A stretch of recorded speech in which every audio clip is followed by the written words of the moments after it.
আসসালামু আলাইকুম। চাকরি পরীক্ষায় বারবার আসা কিছু গুরুত্বপূর্ণ ম্যাথ কোশ্চেন নিয়ে এসেছি। আমরা ইনশাআল্লাহ সমাধান করব এখন। আশা করি সাথেই থাকবেন এবং আশা করি আপনি উপকৃত হবেন। বিভিন্ন চাকরি পরীক্ষায় আপনার কমন থাকবে এই প্রশ্নগুলো। তো শুরু করা যাক। সুষম বহুভুজের প্রত্যেকটি কোণ 168 ডিগ্রি। এখানে কত ডিগ্রি দেওয়া আছে? সুষম বহুভুজের প্রত্যেকটা কোণ 168 ডিগ্রি। 168 দেওয়া আছে কিন্তু। তো এখানে বাহুর সংখ্যা চেয়েছে। বাহুর সংখ্যা কতগুলো হবে? এখানে আসলে এরকম কোশ্চেন থাকে যে প্রত্যেকটি কোণে এত ডিগ্রি, এর বাহুর সংখ্যা কত হবে? প্রত্যেকটা কোশ্চেনে এরকম টাইপেরই হয়।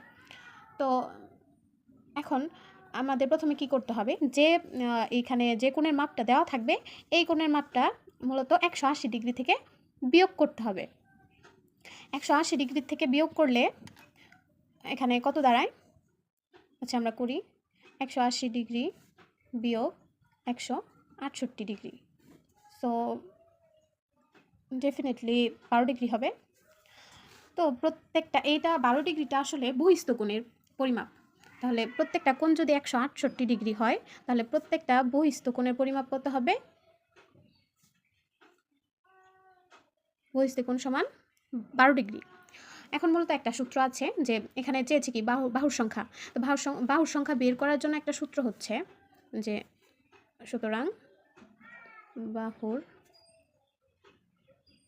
সংখ্যা সমান সমান সূত্রটা হচ্ছে 360 ভাগ একটি বহিস্থ কোণের পরিমাপ। বহিস্থ কোণের পরিমাপটা কত পেয়েছি আমরা? 12 ডিগ্রি। তাহলে 360 ভাগ 12। ঠিক আছে? এটা প্রত্যেকটার ক্ষেত্রে কিন্তু 360 ভাগ বহিস্থ কোণের পরিমাপটাই হবে।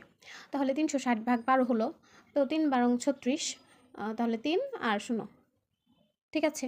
এটা হচ্ছে আমাদের বাহুর সংখ্যা। বাহুর সংখ্যা কত হবে? 30টি।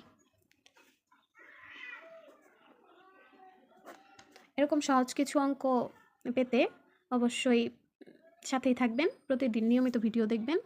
আসসালামু আলাইকুম।